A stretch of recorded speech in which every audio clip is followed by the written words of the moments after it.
My name is Teresa Warner, and this year I have the honor of serving as president of the National Press Club. It's my great pleasure to welcome you here tonight for our annual Fourth Estate Award Dinner. The National Press Club is the world's leading professional organization for journalists, and tonight is one of the club's greatest nights. Each year, the club honors an outstanding journalist with its highest honor, the Fourth Estate Award. No journalist in the world deserves this award more than the man seated here to my left, Bob Woodward of the Washington Post.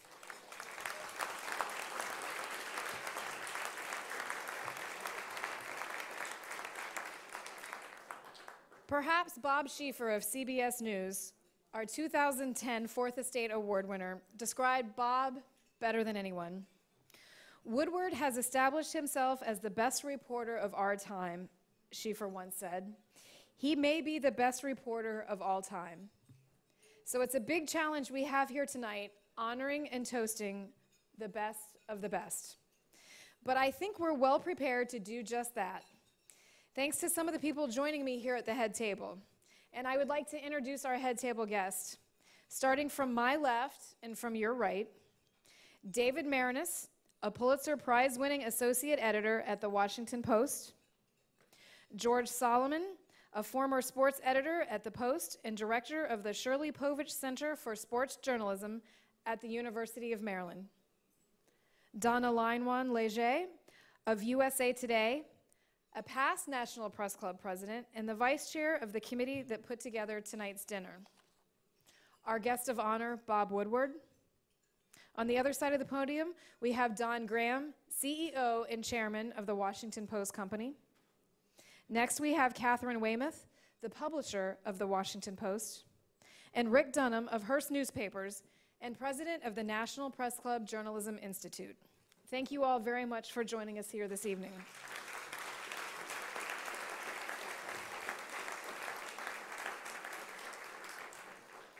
We are also honored tonight to be joined by past winners of our Fourth Estate Award, including Austin Kiplinger, editor emeritus of the Kiplinger Organization. Austin, please stand.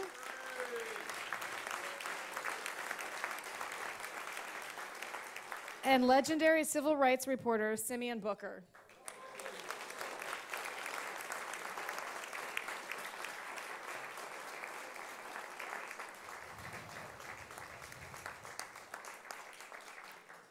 I'm also pleased to welcome several other important guests. First off, we have several former presidents of the National Press Club and the Washington Press Club. Would all of you please stand for a moment?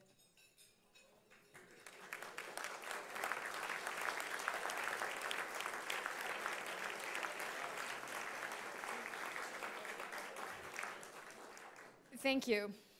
And actually, I'd like to single out one of those past presidents for a special mention. 39 years ago, our president at the time, Don Larrabee. Don, would you please stand for a second?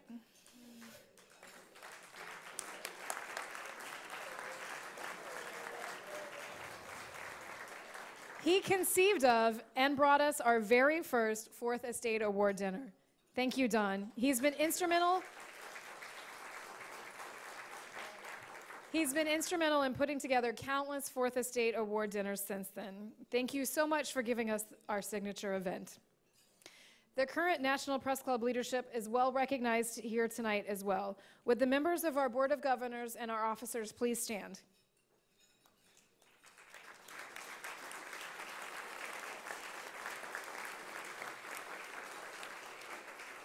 And would the board members of the National Press Club Journalism Institute please rise as well?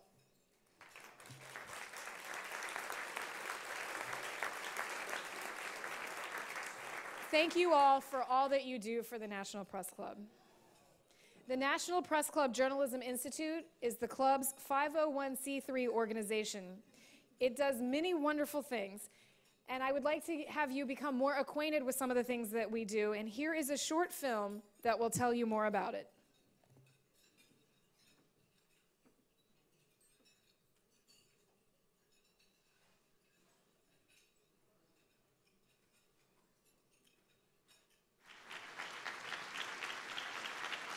It is wonderful to be back here at the Press Club. members of the National Press Club. I'm very pleased to have the chance to be here at the National Press Club. Thank you very much for inviting me to speak at the world-famous, highly influential National Press Club. Excellent. Since its founding more than a century ago, the National Press Club has been the place where news happens, the hub of American journalism, drawing global leaders, political power players, corporate executives, and cultural icons to the heart of the nation's capital.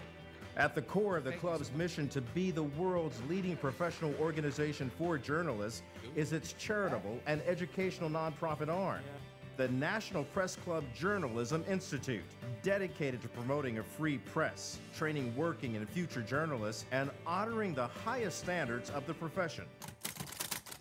The press calls itself the Fourth Estate, hence the award, which means that it is a fundamental pillar of our civil society.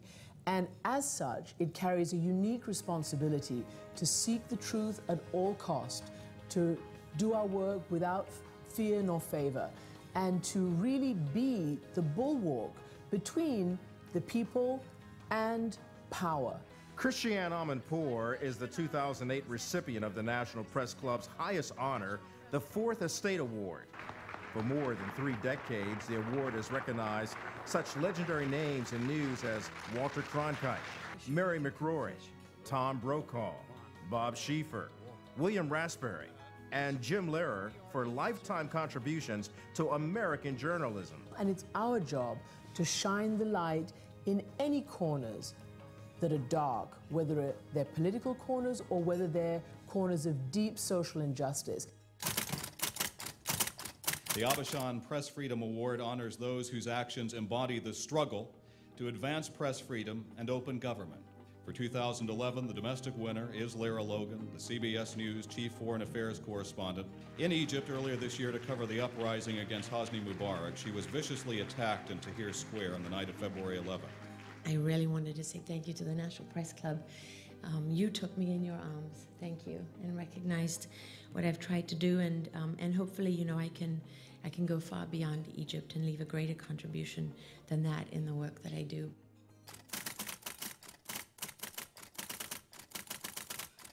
To ensure journalists, scholars, and the community have access to accurate, timely information, the Institute's Eric Friedheim National Journalism Library serves as the capital's premier research and training venue.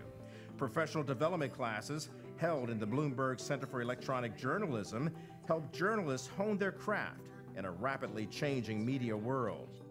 Industry experts like Vanessa Fox, creator of Google's Webmaster Central, explain the secrets of search engines as a reporting tool and for building internet audiences.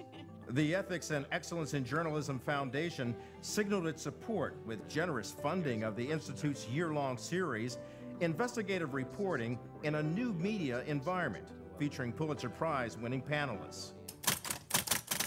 The Institute recruits promising journalists who help ensure the nation's newsrooms reflect the diversity of the communities they serve. CBS correspondent Terrell Brown is a Persina scholar. Being a journalist is a calling. I believe it's my calling. It's what I feel I was born to do.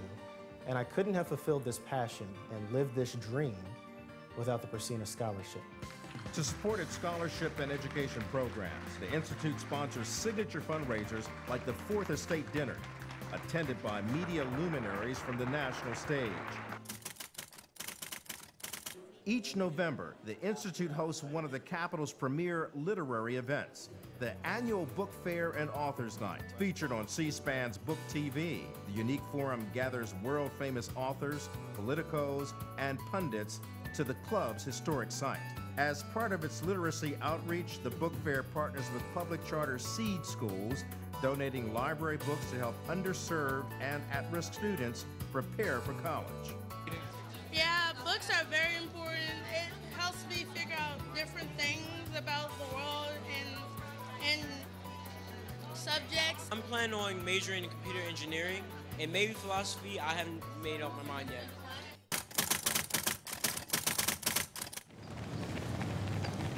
With its popular Beat the Deadline 5K, the Journalism Institute raises critical funds for education and scholarships. Bring it home for us. It's a race featuring such celebrity race marshals as CNN's Suzanne Malveaux and P90X fitness trainer Tony Horton. Come on, everybody, let's hear it. Hang on down, watch out for people nearby. The 5K winds through the nation's capital and attracts elite runners, weekend walkers, and teams of national journalists. The race was fantastic. So whether it's crossing the finish line to promote diversity in the newsroom, training the journalists of tomorrow, or fostering a free and informed press, the National Press Club Journalism Institute continues to bear the standard of journalism at home and around the world.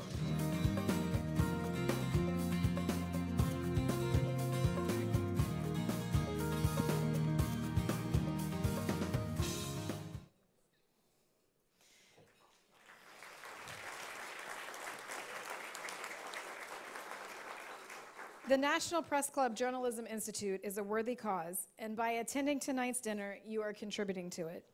The Fourth Estate Dinner serves as the Press Club Journalism Institute's premier fundraiser, and as part of it, I'm sure you noticed we're having a silent auction in the lobby. Some great items are up for bid, including 2 round-trip air tickets to Bangkok, as well as a stay at the Mandarin Oriental Bangkok, among many other great items. So please take a moment during dinner to have a walk out to the lobby and have a look and place your bids. Bid early, bid often. And I will also give you a 15-minute warning before the auction closes. So you're not going to miss anything. Enjoy your dinner, and I'll give you that warning, and you can all bolt out there to make your last bid. A special thank you goes to all of our silent auction sponsors who are listed in your program. Also tonight, we're honored to acknowledge the contributions of our very special group of sponsors. Don Graham, one of our speakers tonight, joins us as a sponsor at the gold level. Thank you very much, Don, for your gift, not only to this dinner, but to everyone who benefits from the work of the National Press Club Journalism Institute.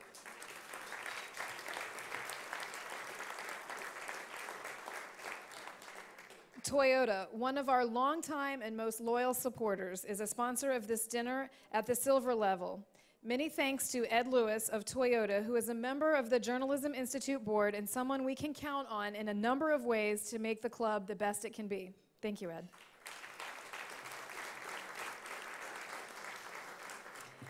The Auto Alliance also joins us at the silver level of sponsorship. This is the first time that the Auto Alliance has sponsored this event, so those of you who are here from the Auto Alliance, thank you very much for the start of what we hope will be a long and fruitful relationship.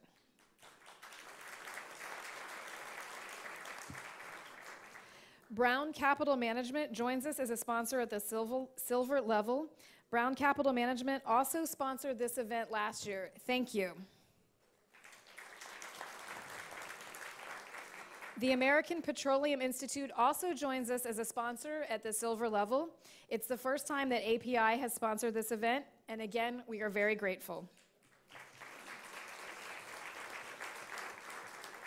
Austin Kiplinger, a past Fourth Estate Award winner, also joins us as a sponsor at silver level. Thank you, Austin, for your sponsorship and for all that you have done for the club over the years. And finally, I'd like to thank Washington Wholesale for providing us with our fine wines this evening. In addition, Simon & Schuster deserves our thanks for the books and our gift bags tonight. And I'd like to thank CQ Roll Call for its help in promoting tonight's dinner.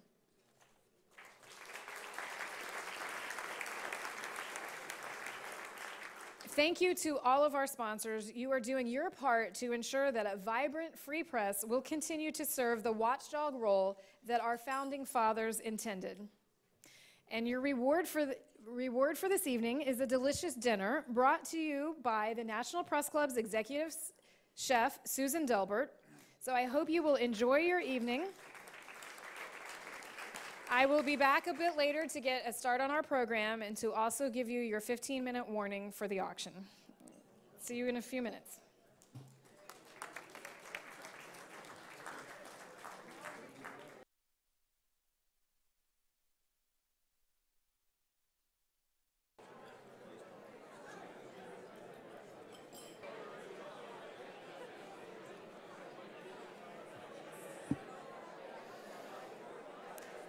Good evening once again, ladies and gentlemen.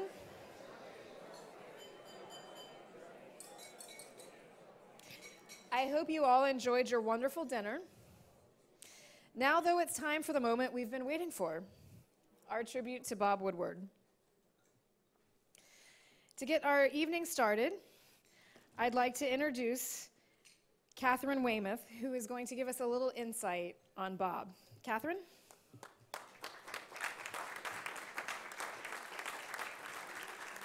Thank you. I was supposed to go after Don, but I cannot follow Don because he's too good. So they had to rearrange the program.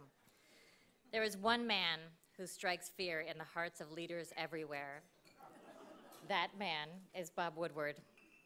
I have been privileged to know Bob from childhood. For a long time, he's been a living legend to me.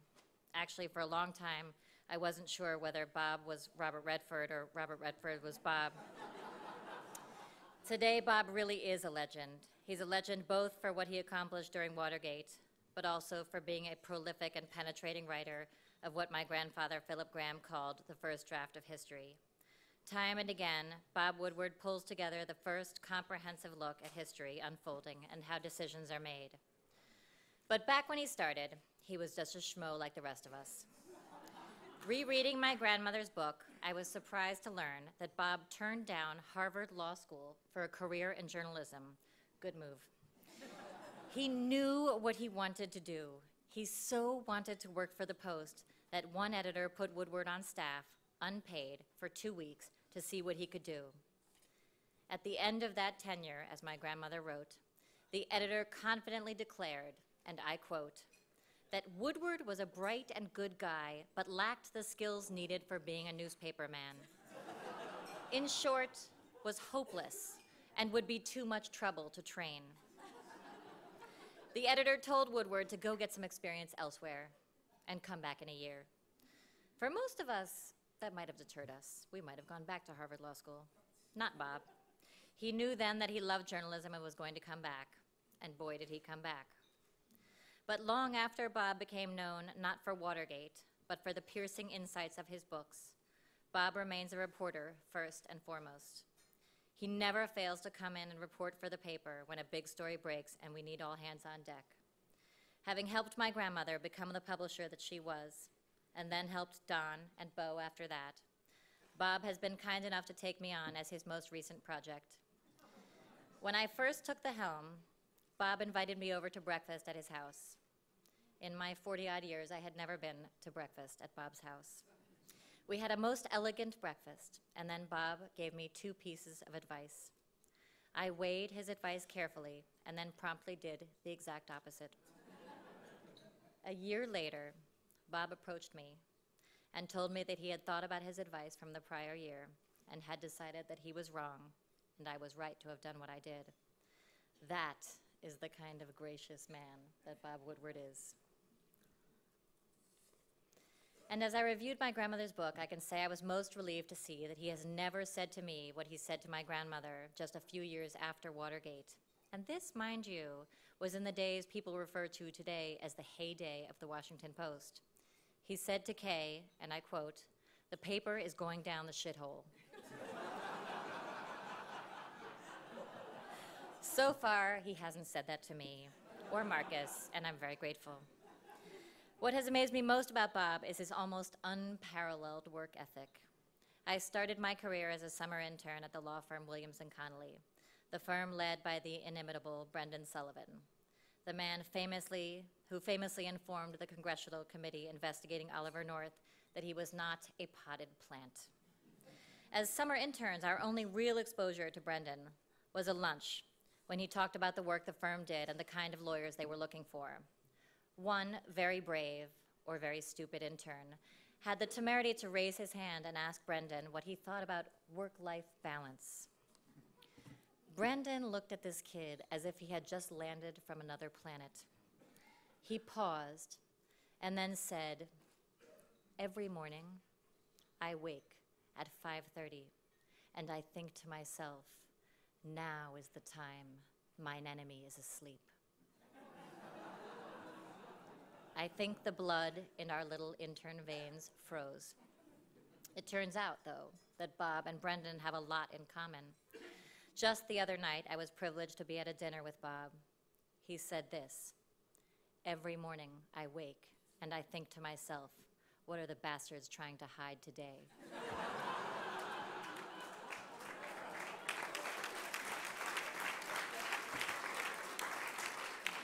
True. Most people who hit the pinnacle of their career in their 20s only go downhill from there. While Watergate may have put Woodward on the map, he was not going to let it define him. It was only his first great work. Bob has dedicated his life to explaining and exposing to the American people the inner workings of the people and institutions who hold the power. He even has a reputation with the staff at the White House. Bob was telling me recently that as he was waiting in the White House for one of his interviews recently for the Obama book, a West Wing assistant said to him, "You again? You are here more than anyone else." What really amazes me is that people still talk to Bob, but I've figured it out. Despite all that he has written, Bob has that sweet, almost southern, gentle manner and soft speech that lets you believe that you can get him to see things your way. But his most brilliant quality is his ability to listen and use the intensive research he has done to get more out of the story. Bob himself has become such a legend that people want him to record their story because they know that while they may not like it, his reporting will always be full and fair. So I'd like to propose a toast to the legendary Bob Woodward and the great investigative reporting that he has come to personify, to his unfailing dedication to the Washington Post and our commitment to excellence in journalism, and to many more happy years of working together side by side.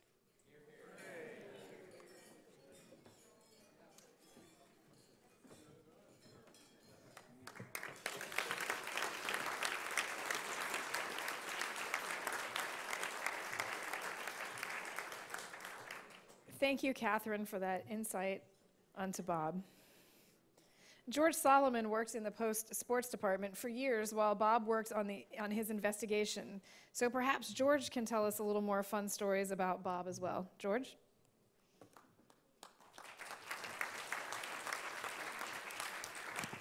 Thank you very much. We were colleagues since 1972 when I joined the Post. And you didn't mention this, but Bob was also the assistant managing editor for Metropolitan News, in addition to being a great investigative reporter. And I started my career as well as a reporter and didn't have quite the success Bob has had. And, but I did have enough to say, if I'm going to talk about Woodward, the man, the myth, I better do some reporting. And the first person I called was Carl Bernstein. And I called him 2 days ago and said, all right, here's a deadline. You have to call me at 6 p.m. And he called me tonight at 6:30. It's the truth, and you know it. And he gave me an anecdote, which I simply cannot use in front of a family audience. So you know about that, too. Then I called Mike Gettler, who was the assistant managing editor for Foreign, National, deputy managing editor, and now he's the ombudsman for the public broadcasting. And here's what Gettler said about Woodward. He's like me. There's nothing funny about him.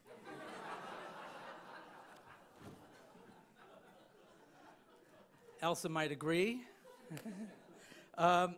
Leonard Downey, who worked with Woodward for years and years and years, mostly as his boss, said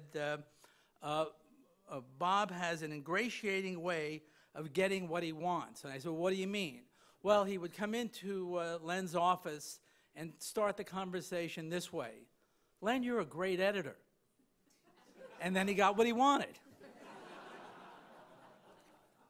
Bob Kaiser, the managing editor for many years at the Post, he said this, Bob fully exploited being Bob Woodward. When Bob Woodward calls and says you need to call him back, you call him back. Wait a minute.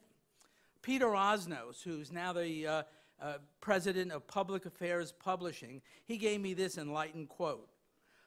He said, Bob, when Osnos left the Post to take this lofty position with a publishing company, Bob told him what to think about and what to do as a publisher, and Bob said this, you can fake a friendship, and then he said you can fake something else, and I'm not going to repeat that, but you can't fake a book.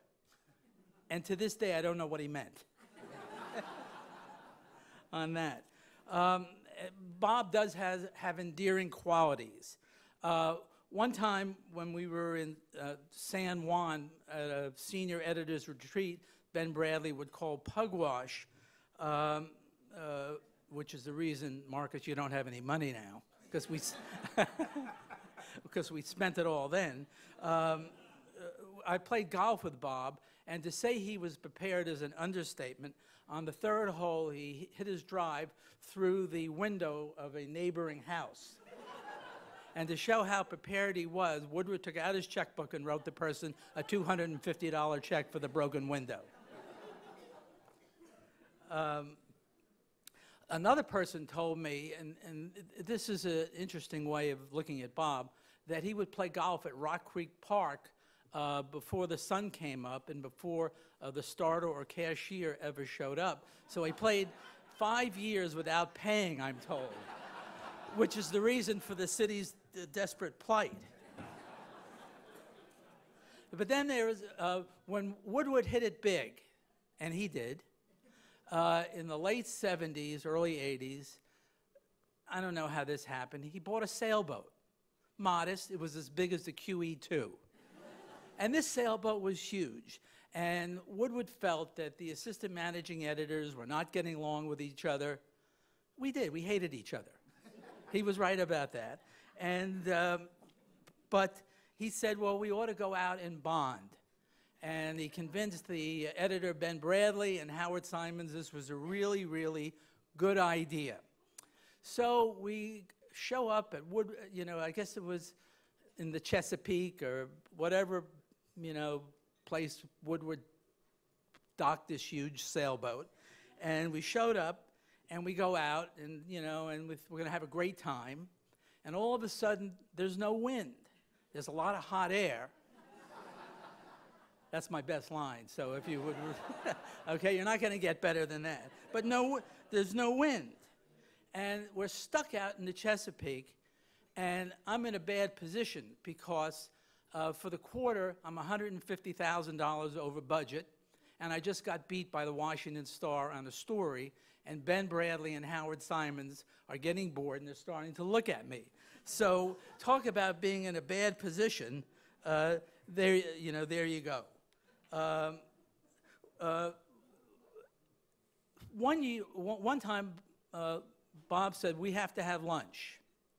Now, he doesn't do that often. He just doesn't come out, Katharine, and say, let's have lunch. So he said, let's have lunch. And I go, what does he want to have lunch with me about? He gets on the front page. Sports doesn't get on the front page. We did have a thing where John Feinstein would work with me for 5 months, and I'd get sick of him and con him off to Woodward. And then Woodward would have him for 5 months, and he'd get sick of him, and he'd pawn him off on me. So that was the way that worked, and Feinstein proceeded to write 29 books and become richer than Woodward. So to show he's smarter than both of us. So I figure, well, what does he want to have lunch? So he takes me to lunch, and he says, well, this is between us. I've been told you're not going to succeed Ben Bradley. Well, that's like him telling me you're not going to start Sunday as a tight end for the Redskins. I mean, come on. So, with that, he's been a great colleague, a great friend, and I'll tell you this, no one has ever done it better in our business beside Ben Bradley and Bob Woodward. Thank you.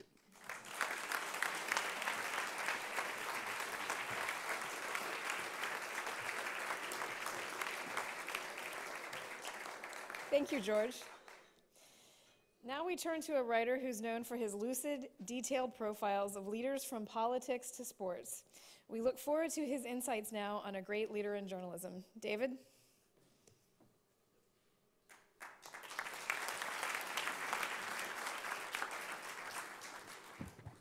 It's great to follow Henny Youngman. Shecky Green, okay. But actually, I'm really delighted to be here because it gives me an opportunity to say some things in public about Bob and Elsa that I've thought for a long time. I actually wrote out my speech, and it's called The Perfect Shot. A summer day many years ago, Bob Woodward and I were trudging our way up and down Rock Creek Golf Course, the People's Course.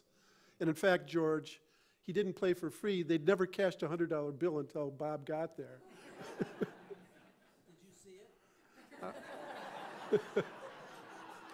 It's framed in the pro shop. On the 6th hole, a rolling par 4, Bob was about 120 yards from the green, as I remember it.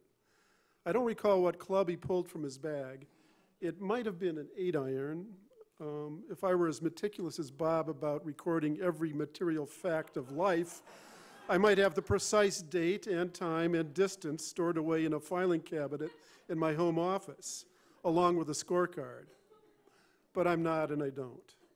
What I do have etched permanently in my mind's eye is what happened next. Bob hit his second shot on a precise arc toward the green, the raised green, and we watched two wonder-struck hackers as the ball disappeared at the pin. No bounce, on a fly, it landed smack inside the hole. It did not come out. For the rest of the round, Bob set about trying to calculate the odds of what he had just done, using some creative Woodwardian geometry based on the square footage between his ball's departure and arrival places. An overwhelming improbability, unforgettable, one perfect shot. One spring night in 1979, Bob drove out to Annapolis from Washington to have dinner with Mike Weisskopf and me, the two Maryland State House reporters for the Post, who had become part of his new domain as the Metro editor-to-be for the newspaper. This was 7 years after Watergate. He was already the most famous newspaper man in the country. I'd never met him before, but I was intimately familiar with his stories. I'd worked at a radio station in Madison, Wisconsin during 1972 and 1973, and whenever a piece moved over the wire from Woodward and Bernstein, the Capital Times, the progressive paper in Madison where my dad was the editor, would strip it across the top of the front page. And I at the radio station would then take that story and rewrite it in its entirety for my 15-minute radio newscast. This was the first time, but not the last, as it would turn out, that I might rewrite Woodward. But what I remember most about that first encounter with the real Bob Woodward in Annapolis was the enthusiasm and sense of camaraderie that he brought with him. He had already reached the unparalleled heights of his profession, yet he seemed only interested in finding out who we were and what stories we were going after. There was no sense that schlepping out to Annapolis to talk about the doings of the Maryland House Economic Matters Committee was beneath him, just the opposite. He was immediately into it, curious, wanting to know everything that we knew. That night was the beginning of a 33-year friendship and partnership that I cherish. Bob has been like a big brother to me all of that time, looking out for me, offering advice on life and work, showering my family with his boundless generosity, reading my manuscripts, paving the way for me in the world of writing books, and teaching me how to be an associate editor at the Post, which mostly means you don't have to associate with editors.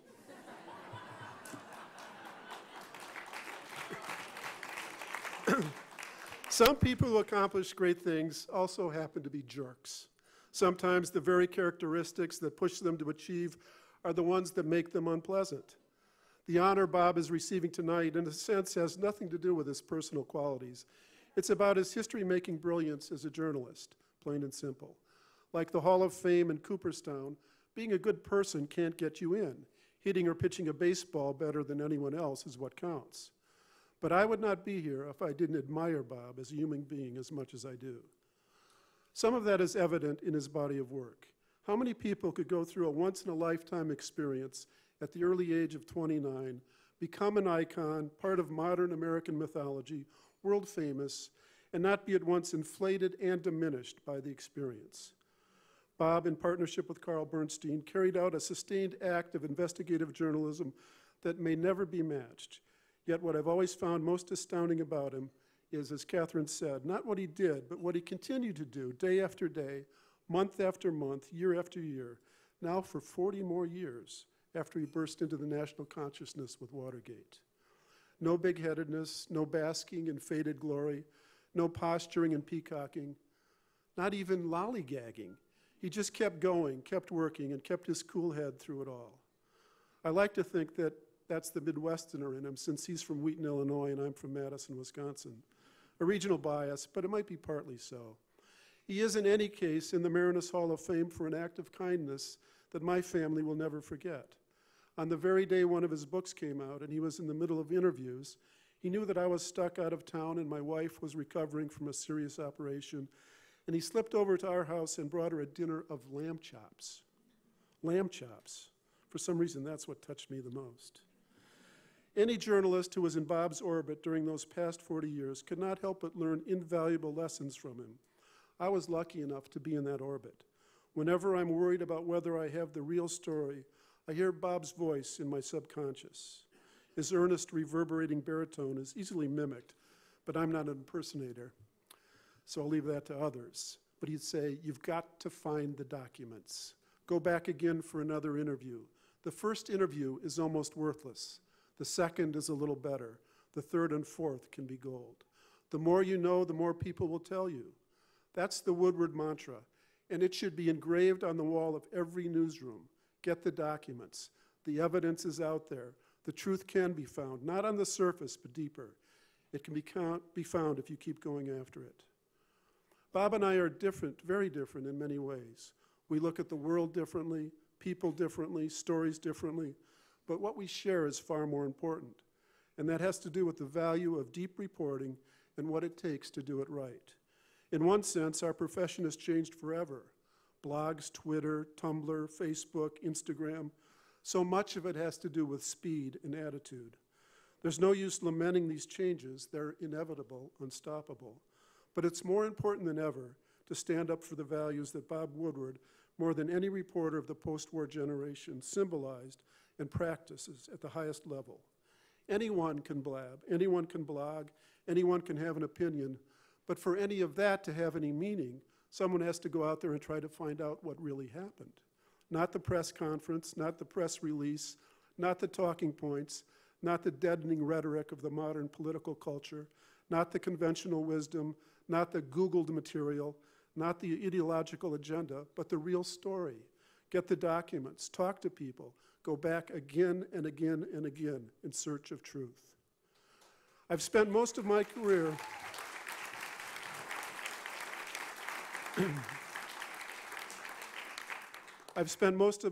trying to figure out why people are the way they are, the forces that shape them. Of the many stories that Bob has told about his own life, the one that explains him best, captures his journalistic personality, is when he was a teenager in Wheaton, Illinois, and found himself alone in the office of his father, a lawyer, and surreptitiously rummaged through some of the case files, divorce files, where he discovered one Cheever-like story after another about the dysfunction and pathos and deception that lay beneath the gloss of what seemed like perfect suburban existences. His natural curiosity was infused with a skepticism by that. Things are rarely as they appear to be. But what's remarkable to me is that skepticism never devolved into outright cynicism. He was never an innocent, but he refused to succumb to the darkness. Like most cultural icons, my friend Bob Woodward is shrouded in mythology, open to misinterpretation and caricature. Some people make him out to be more than he is, some less. But he, more than anyone, would want to be seen as he really is, and that's more than enough. He became known to all of us because of that time long ago when for 2 years, in story after story, he hit the journalist equivalent of that perfect shot right in the cup. It happened. It's a great story. It's a great part of history. That alone would be enough to earn him his Fourth Estate Award. But his meaning, the way I look at it, has very little to do with perfection or timing or luck. It has to do with boundless curiosity and effort.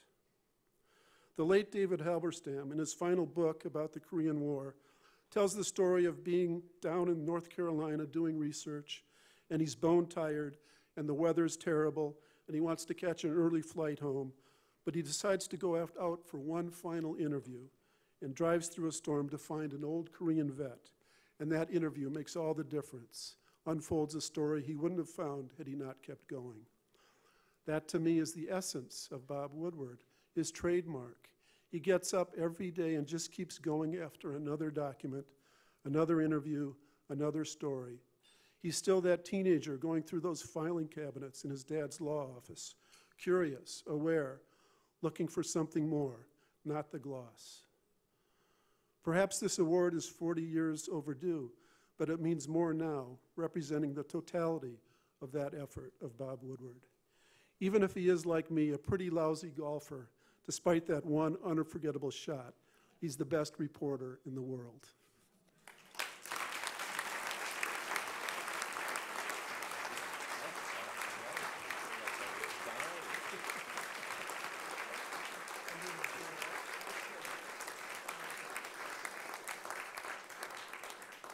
Thank you, David. I think there's no better person to conclude our talk about Bob than Don Graham, who joined the Post as a reporter about the same time as Bob did. Don?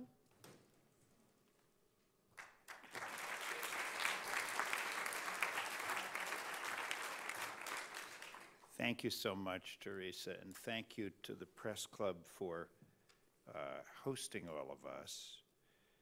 You came to learn about Bob Woodward. You've learned a little about Katharine, about George, and I want to say a word about Maraniss, who's one of Bob's oldest friends and closest buddies. They were each other's editors over the years.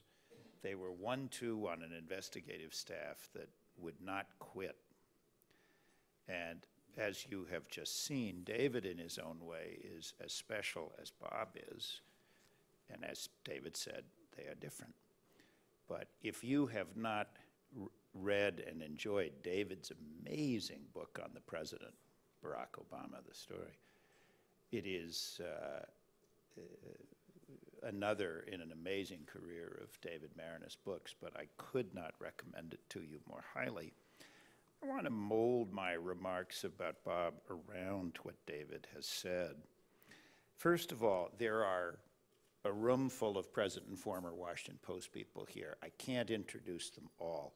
I want you to meet 4 because I know that this room is full of fans of great journalism. And I want to introduce Marcus Brauchley, the editor of the Washington Post, Len Downey, his predecessor and Bob's and my colleague, who goes so far back that he was Bob's editor on many of the Watergate stories, and Dana Priest and Ann Hull, who are collectively the 2 reporters who broke the Walter Reed story some years ago, but have each gone on and won other Pulitzer Prizes for other work since. And would the 4 of you stand? Yeah.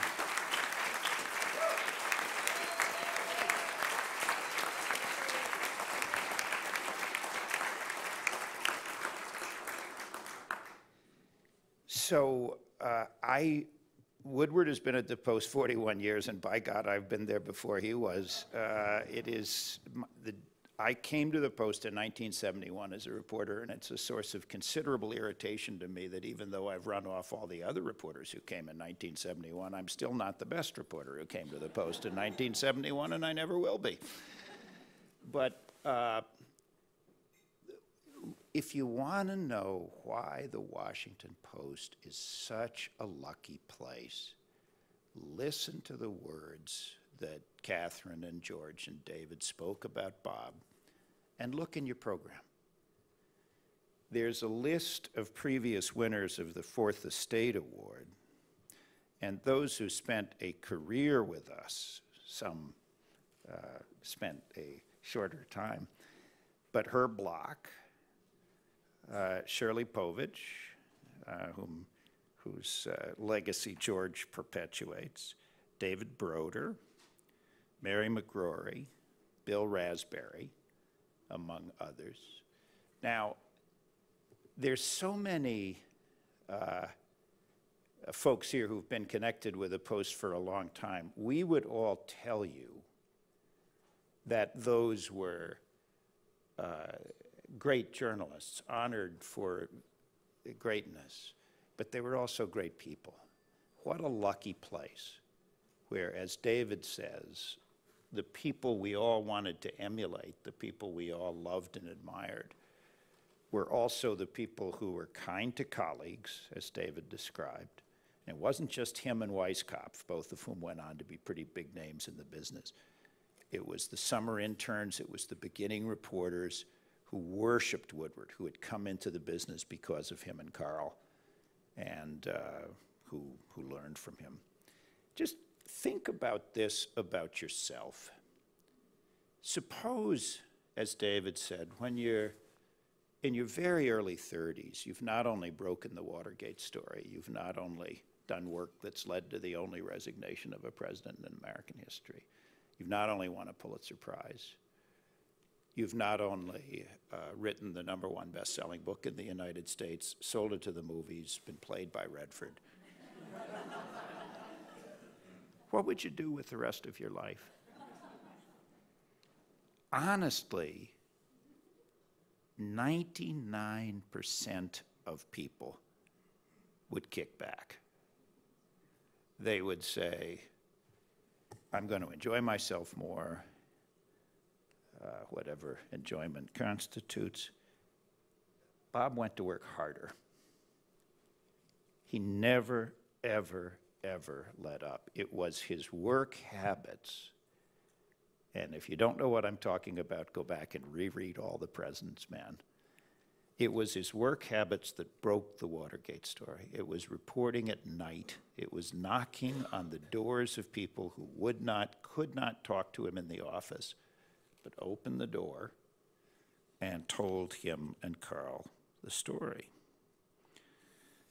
The great Edward Bennett Williams once said to me, what nobody in Washington has, what everyone craves, is longevity. And Woodward, a newspaper reporter, achieved that. He has done legendary reporting all his life for the Post, but he's now also written and published his 17th book. 12 of his previous books have become #1 bestsellers. And I don't know that any writer, since they started keeping bestseller lists, has written that many #1 best-selling books.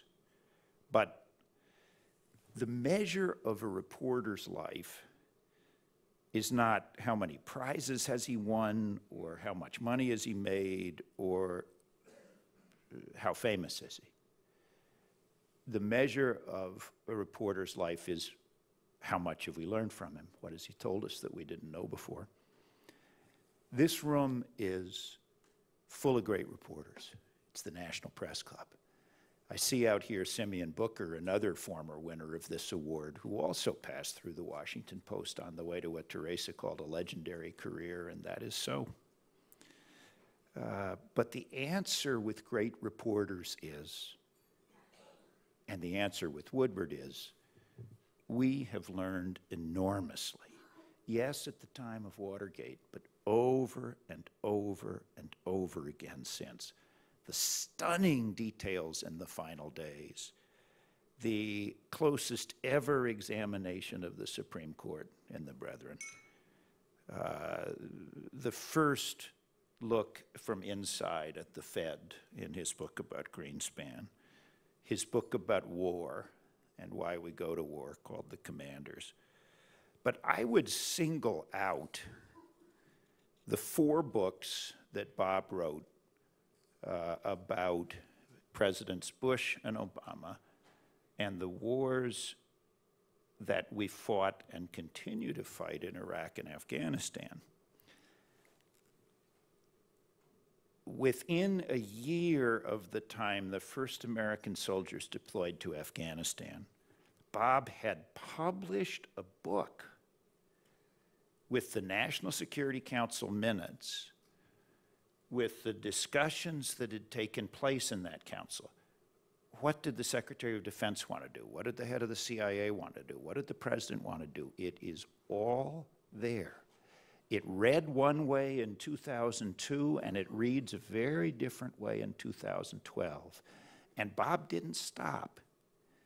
He went back with a book immediately after President Bush chose to begin the war in Afghanistan, another 2-3 years later when that conflict was at its nadir, and another after the first year of the Obama administration. That book, Obama's Wars, has to be read in tandem with his new book, The Price of Politics, as the most complete portrait of the Obama administration anyone has yet published or will for a long time. How does the president run a meeting? Whose advice does he seek? How does he make up his mind? And Obama's Wars concludes with a 6-page, single-spaced, tight memorandum governing the United States and Afghanistan that President Obama wrote, but that no one had ever laid eyes on until Bob got a hold of it and published it. There is nothing in American history that compares to what Bob did in those 4 books. We've fought many wars from the Revolution to Vietnam, and in no case, and it would have been damn important in Vietnam, did we know what was on the minds of our leaders. But we can know that about the war now going on by reading Bob. In a sense, I mean this as a compliment. Bob is an old-fashioned man. He is old-fashioned with respect to our business, just as Dave Maraniss said. And as well-known as he is, and I hope as wealthy as he is after all those #1 books, he would be far more wealthier and far more famous had he sought it. All he wanted to do was report, because he believed in the importance of reporting. And ladies and gentlemen, I know you do too. I know that is what built the institutions, what built the National Press Club, what built every one of its journalist members. And whatever changes in our profession, that will not change. News organizations are built on reporting. And this man never compromised his values, never sensationalized, never wanted to get his picture on TV except when he learned something that people needed to know. He won't do it. He has the honest belief that telling people more of the truth is the best thing of all. Thank goodness for Bob Woodward. Tonight, we honor someone who deserves it for what he's done and for the way he's lived his life.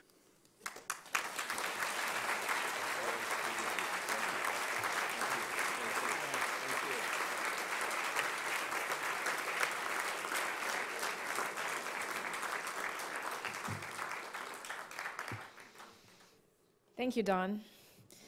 You've left me with a very tough act to follow. Actually, that's just what Bob has left all of us. I think it's safe to say there will never, ever be another Bob Woodward. Bob Woodward, with Carl Bernstein, broke the story that saved the country from a corrupt presidency. And that's not all. Over a career spanning more than 40 years, he has thrown open the closed doors of the Supreme Court, the Federal Reserve, and the CIA. He's chronicled presidents as they work their way through wars and economic crisis. And he's kept telling important stories the nation needs to know in the Washington Post, including the Post Pulitzer Prize for its coverage of the September 11th terrorist attacks. Tonight, we are honoring Bob Woodward, but he has really been a part of this dinner for 39 years. That is when the National Press Club held its first Fourth Estate Award dinner, and much of Washington's media elite had gathered in this ballroom to honor Walter Cronkite, the legendary CBS anchorman. But suddenly, during the dinner, guests started fleeting, and it was all because of Woodward and Bernstein. In the middle of the dinner, word broke out about the Saturday Night Massacre. President Nixon had fired the Watergate special prosecutor, and the Attorney General and the Deputy Attorney General resigned in protest. It was a huge story, and reporters who thought they would spend the evening honoring Cronkite instead returned to their typewriters. We at the National Press Club Never mind having our events upstaged by breaking news. After all, that is what we are all about. In all seriousness, though, Bob, I stand here tonight to thank you. Thank you on behalf of the generation of journalists who have been inspired by your work. America understands its government far better because of Bob Woodward. From one administration to the next, he delves deep and tells the inside story of how leaders lead and how they fail. He leaves his readers with life lessons and warnings that can guide them when they enter the voting booth. No journalist has ever been so essential. And for that reason, the award we present to you tonight could not be any more well-deserved. Bob, it is my deepest honor and pleasure to present you with the National Press Club's 40th Fourth Estate Award for Career Achievement.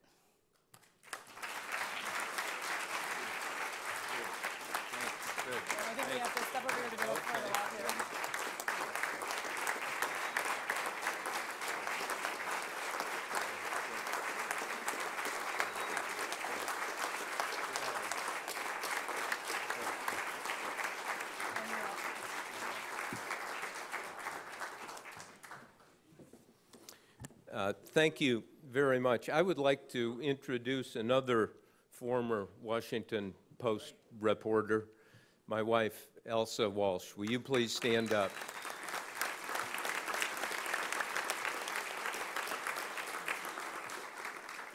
This is a great and wise lady. And when we talked about what I should talk about tonight, she essentially said, well, you know, why don't you discuss all the stupid things you've done? And we decided that that would take all night. So I just want to pick one. This was the late 1970s, and I was working on a story about a Saudi arms dealer named Adnan Khashoggi. Some of you remember him. And I wanted to interview him and sent letters, intermediaries, phone messages, absolutely radio silence, nothing. And one day in my office at the Post, the phone rang and said, gentleman with a nice Middle Eastern accent said, Mr. Woodward? I said, yes, I am Adnan Khashoggi's executive assistant. And I would like to come have lunch with you, and we will talk about you talking to Mr. Khashoggi. And I'm going to be in Washington in 2.5 weeks, and so I go ahead to my calendar, and we'll have lunch. And I said, and you are? And he said, my name is Avril Foolsday. Yeah. You should have been there to help me. And of course, it turned out that the lunch was on April 1st. So I put on my best suit and went to the outrage room at the Madison and waited at the table. Mr. Foolsday stood me up.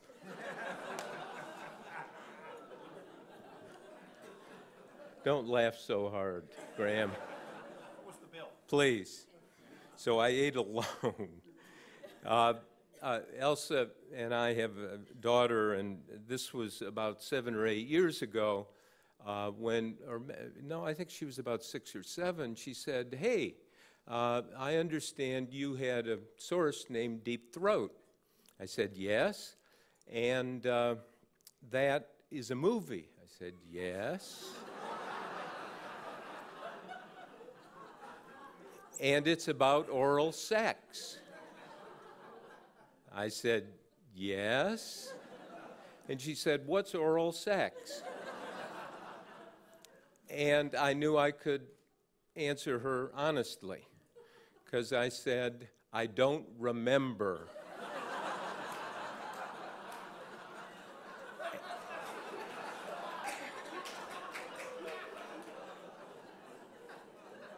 And I passed the buck by saying, ask your mother.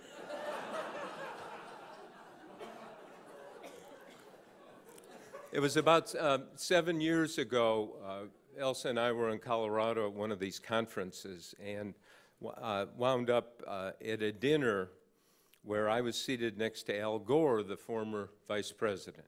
Now, sitting next to Al Gore at dinner, let's be honest, it's unpleasant. And if you know anything about Gore's biography, before he went into politics, he was a journalist and practiced journalism. And it turns out he thinks he invented that also. So we're sitting there, and I had written 2 of the 4 Bush books, and he started grinding on me about the books. Said, you know, why don't you come out against Bush in the Iraq War? And I said, look, I'm just trying to find out what happened. He said, oh, horse shit. Actually, it was more than that. And he said, I remember the Watergate stories. You and Carl Bernstein wrote those. You came out against Nixon and the crimes of Watergate. And I said, no, actually, those were, we tried to stick to the facts. And he said, look, Buster, I read those stories. I said, I wrote those stories. Not necessarily a man of self-doubt. Didn't move the needle for Gore at all. He had read them. And anyway, we got to a much more interesting subject, which was at the core of journalism. How much do we know about what really goes on? And something we report, you know, it's true. You get up in the morning and you wonder what you don't know and what's being hidden.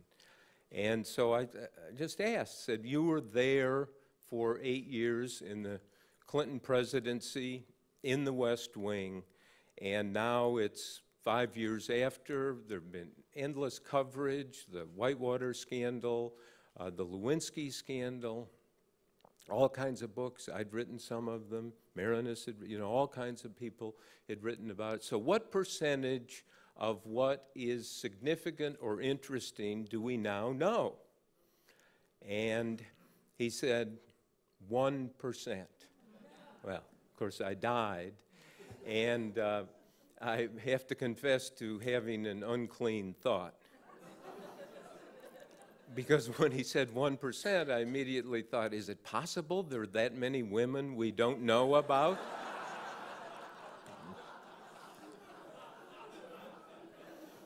Could be a big number. And then I just asked, well, suppose you wrote a tell-all memoir, and in he got on his high horse. I'd never write a tell-all memoir. Suppose you did. Then how much would we know about what went on that's interesting or of consequence? And he said, 2%. Now, that's just Gore being Gore, but the interesting thing, what you have to do is develop a method, have the luxury and the patience, which I thank the Washington Post for, to really try to dig into things, and you need to be at the right place at the right time. And Jerome, are we ready? Okay. Here, oh, good, you did this is the first time I've used slides. Now this is a picture well known, Nixon leaving the White House in August 1974. And you've probably seen it in a magazine or newspapers and so forth. Pardon? It's in your hallway. Okay, now I want to just show you the same picture from a different angle. Oh, didn't work.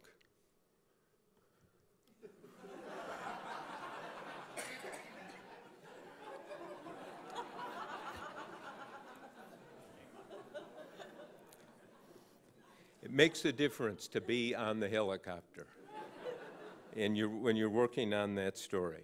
Then actually these pictures are really from Elsa's home photo album. There's this one, the Supreme Court.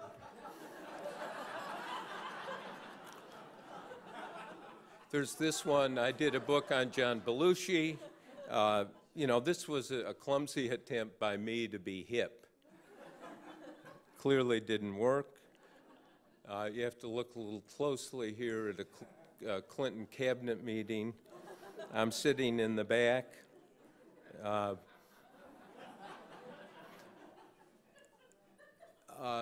They used to have lunch together alone.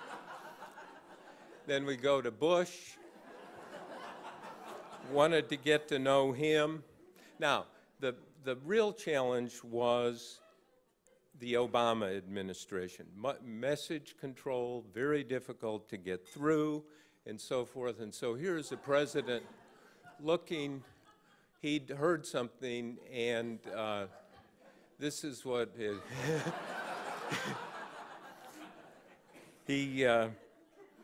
and the only way when you're caught like that is to smile and apologize.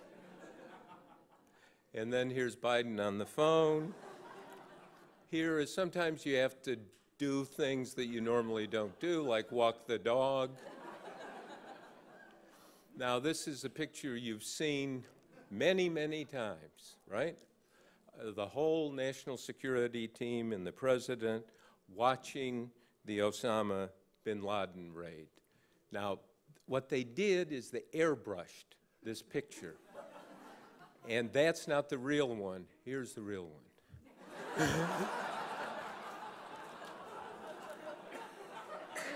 Now, sometimes you get, you know, there are tense moments in the White House and people are distracted and the president will let you sit in his lap. As you see, in this case, that's what happened. Now, this is a well-known photo. It's in my new book. The president and Speaker Boehner meeting on the patio outside the Oval Office, excuse me, on a summer day.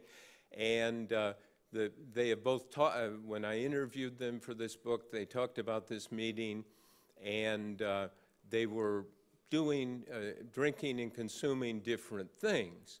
And so you see, I got some Merlot and Camels for the speaker and for the president, iced tea and Nicorettes. And then this was my reward.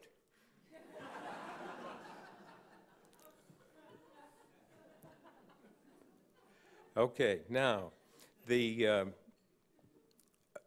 want to tell one other story quickly, and that is, it was when Hillary Clinton was senator from New York, and she was giving a speech one night, and I was giving a speech to the same group, and afterwards we stopped to talk. And she said that she had quoted all the time from my book, Plan of Attack, which is the second Bush book about how we decided to go to war in Iraq. And I said, oh, well, what do you quote? And she said, oh, the last line in the book. Bush asked, how do you think history will view your Iraq war? And Bush stood in the Oval Office, threw his hands in the air, and said, history, we won't know, we'll all be dead. Comforting thought. Good way to end the book. I said, well, now why do you quote that all the time? And she said, you can't be president of the United States and talk like that. And I said, well, now wait a minute, why? And she said, look, Bush is a fatalist, somebody who does his job but really turns it over to other people and turns history over to other people. And I remember thinking, if she ever became president and somebody went and asked her, how do you think history would judge your decision on something, she would answer, "I'll write it." I said, so, you know, why, you know, Bush, and she really got, and she started getting kind of slapping her fist in her hand, kind of that lamp-throwing anger. I stepped back a little bit, and she said, "George Bush is a fatalist." And I pushed back a little bit and said, "You know, Lincoln was a fatalist." She said, "No, you cannot talk like that and be President of the United States." And pushed back a little bit more and said, "Look, George Washington would never talk like that. Thomas Jefferson would never talk like that. Bill would never talk like that." And so I thought, oh, the new Mount Rushmore. Washington, Jefferson, and Bill.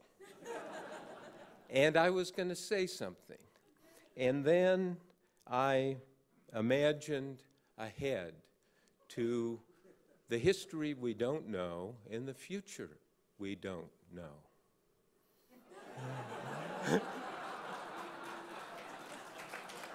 Washington, Jefferson, Clinton, and Clinton. And I was going to say something to her when she talked about Bill and so forth. And then I thought, which, you know, this is the dilemma we live in as reporters, and this is where George W. Bush had it right.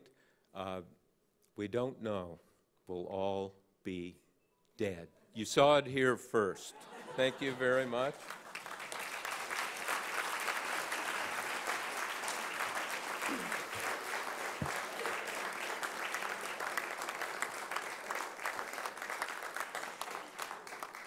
Thank you, Bob. I'm not quite sure what to say.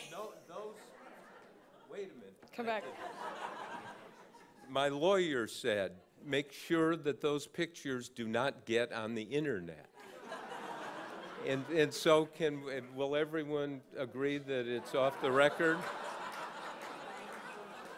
think it's too right? late. What? I think it's too late. You think it's too late? Oh, okay. I was okay. Facebooking Because I remember Don's mother, Katharine's grandmother, when I'd worked for the Post for, I guess, about a year, you would go to, she would have these breakfast, dinners, receptions at her house.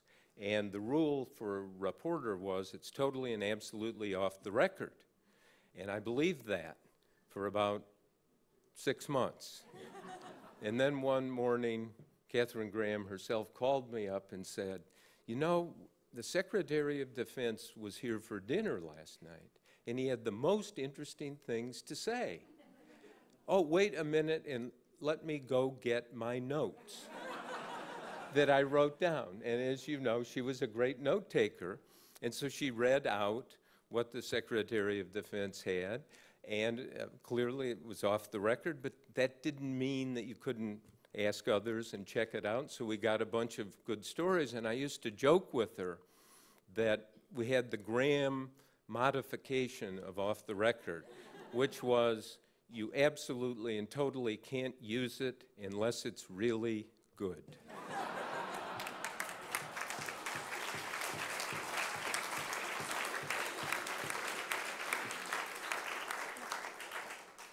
I think maybe 47% of the people here will agree it's off the record. Bob, I have to say, being president of the National Press Club has been one of the great pleasures of my life, and this evening has definitely been a highlight of my presidency. Thank you, Bob. And the highlights are not over yet. One of the great advantages of winning the Fourth Estate Award is that it grants you lifetime membership to this fabulous club, the National Press Club. So, Bob, I'm happy to present you with your membership card.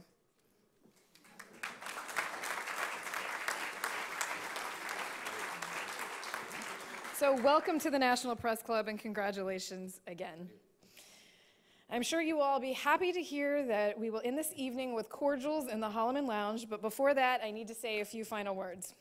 First of all, please take a look at your program. There you will see copies of Bob's reporter notebooks from the night of Watergate break-in in 1972.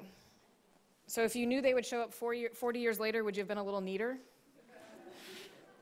The keeper of those notebooks, the Ransom Center at the University of Texas in Austin, allowed us to reproduce those notebook pages for use in tonight's program, so the Ransom Center deserves our thanks for making tonight just a little more special. Also, I'd like to offer thanks to many people, starting with all of you who attended tonight. Your attendance will help ensure that the National Press Club Institute, its scholarships, and the Eric Friedheim National Journalism Library will remain a vital part to journalism in Washington and around the world. This evening's event would not be possible without the hard work of some very special people. In particular, I would like to thank the NPC and the Institute staff. The National Press Club's executive director, Bill McCarran, has made this event a priority since he joined the club 4 years ago. And Julie Shue and Melinda Cook deserve our thanks for all they did in putting together this evening. Thank you.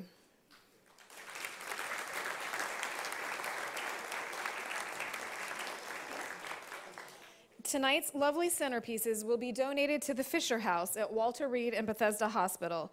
The Fisher House program is a unique public-private partnership that supports America's military, enabling family members to be close to the loved ones at a most stressful time during hospitalization. And let's have a round of applause for our executive chef, Susan Delbert, who provided us with our great meal for the evening.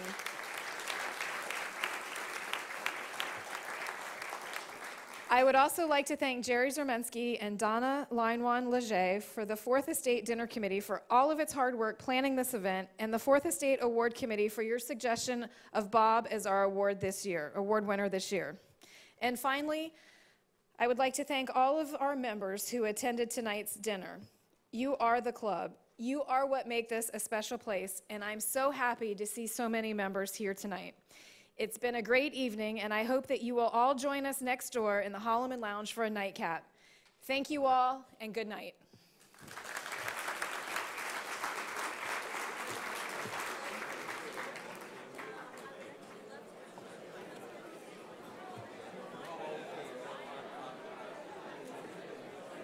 Thank you, Teresa. Pleasure. Maybe we'll cross paths at a game. I sure hope so.